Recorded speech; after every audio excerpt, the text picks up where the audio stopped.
All right, let's get this show started. Ciryl Gane has finally broken his silence on the Tom Aspinall eye poke controversy, and he didn't hold back. In the aftermath of the UFC 321 incident, Aspinall repeatedly slammed Gane, calling him a cheater and a dirty fighter. Now, in an interview with RMC Sport Combat, Gane has fired back, criticizing the way Aspinall handled the situation and publicly documented everything. He said his communication strategy was really bad. Today, he signed with an agency that I hope helps him with his communication because it was catastrophic. Sometimes it's better not to say anything. These things happen. You don't need to overdo it, exaggerate it. The guy was like, acting like he can't drive anymore. He said so many things and spent so much time trying to accuse me of who knows what. It just didn't make sense anymore at a certain point. Even his own fans must have been like, wow, man, that's enough. Relax, these things happen. We've got your back, but you should calm down a bit. But yeah, that was his communication. I wasn't affected at all. Social media is secondary. The feud between Ariel Helwani and Belal Muhammad continues to escalate. Tension between the two has been brewing for quite some time, but it has now evolved into a full-blown public spat. Earlier in April, Belal once again criticized Helwani over his support for Israel amid the ongoing Middle East conflict. The comments came after the veteran journalist voiced concerns regarding Strickland and Khamzat Chimaev's unhinged verbal tirade ahead of UFC 328. For context, following the October 7, 2023 attack carried out by Hamas against Israel, Helwani made several social media posts condemning the attack. Following Belal's latest remarks, Helwani responded during a recent episode of his MMA show, where he labeled the former welterweight champion a bad person while also questioning his career trajectory.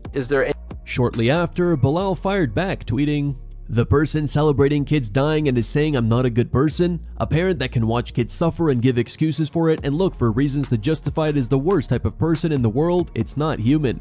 The gold belt that I held has Palestinian colors on it and it'll be there forever. A Palestinian won UFC gold and you have to live with it. I know that angers you."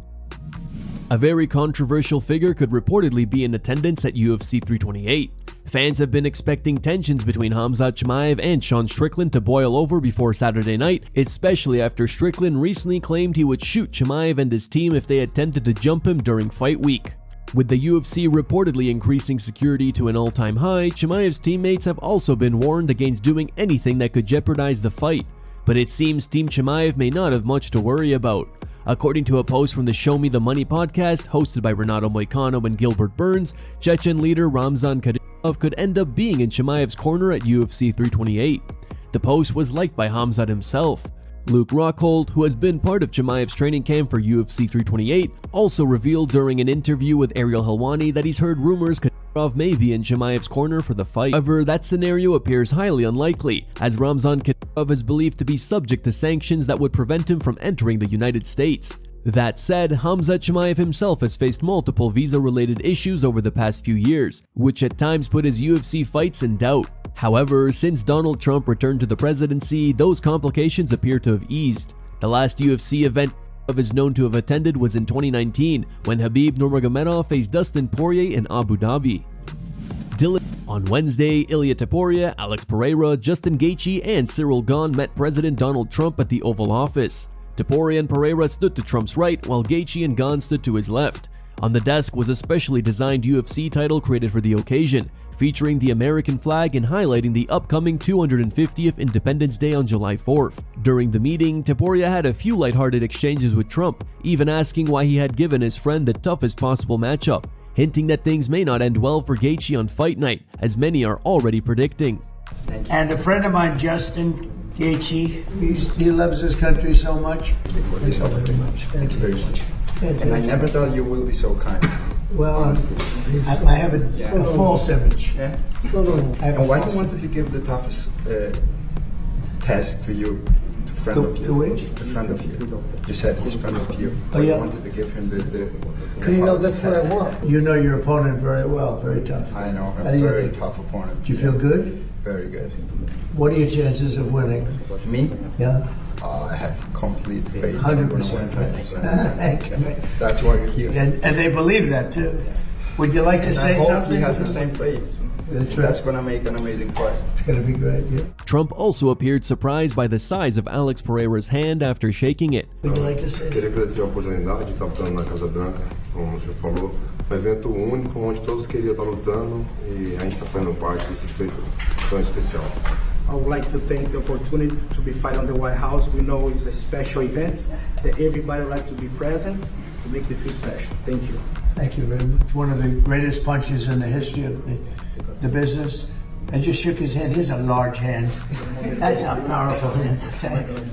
During the meeting, Donald Trump also surprisingly allowed Ali Abdelaziz to speak and was really delighted when Ali referred to him as the greatest president of the USA. Do you have anything to say? How about you? Me? Manager? You know, like Justin said, without President Trump, probably the UFC will be 20 years behind. He gave us the jump start from the beginning, and I think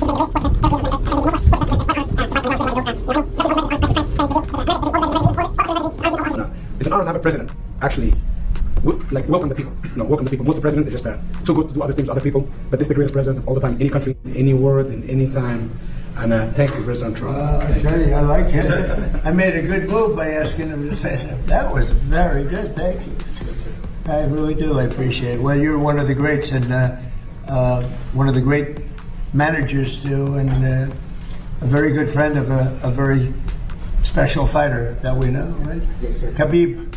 Yes, Khabib. Who, Also, according to Ariel Helwani, the UFC are selling partner investment tickets to the White House event for $1.5 million. The ticket comes with UFC Freedom 250 partner welcome reception, press conference reserved seating, ceremonial weigh-ins, general admission access, UFC 329 floor tickets. The offer is being sent out to influential people. Many fans were left stunned by the reportedly outrageous ticket prices. One fan wrote, "Oh, Trump trying to get them is paid for his entertainment. I respect it."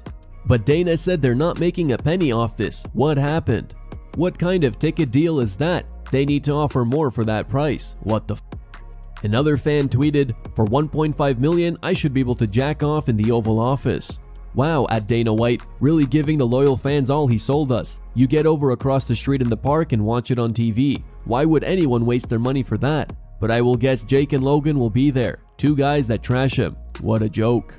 After the meeting with President Trump, all four fighters had their first face-off on the White House lawn. Here's the clip.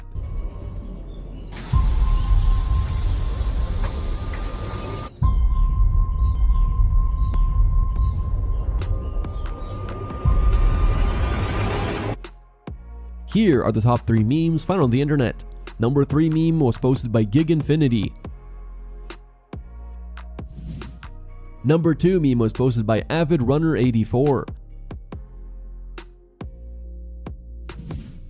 And number 1 meme was posted by No Bars Hold Me.